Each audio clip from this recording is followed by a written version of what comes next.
you obviously you posted that you'd been there. That you then went to bed. You're waking up now. All the front pages I've been seeing, are obviously just completely wiping out on this dreadful attack. One of the darkest days in Australian history. They're calling it, I think, in the Australian. The backdrop, of course, as to why you're there is you're there for the Ashes series. Cricket obviously suddenly seems very insignificant, but it is due to start imminently, the third Test match in Adelaide.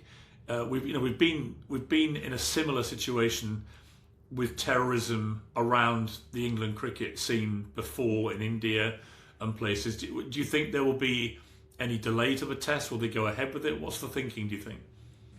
No, they'll go ahead on Wednesday. It'll be a sombre affair, without any question. There's obviously going to be remembrance of what's happened, but I think it's important in life that we don't back down to terrorism.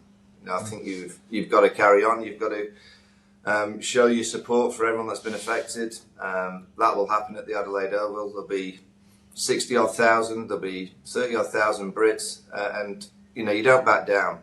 You never back down to these cowards that are going about their business and thinking that they're going to change the world for the better for killing innocent people. So there'll be I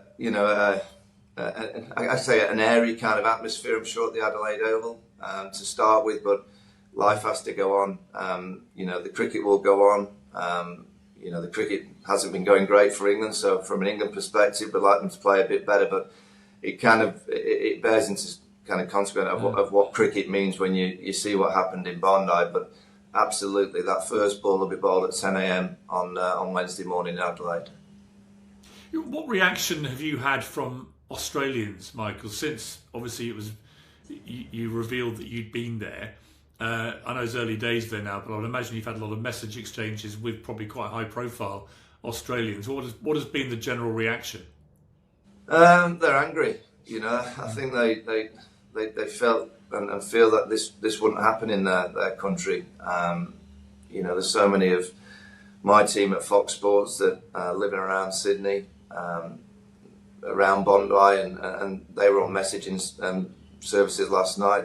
They just can't believe what's happened, and they're in shock, I think, in terms of it happening so close on their doorstep. And I think that's the reaction to many. As I keep saying, Australia it's the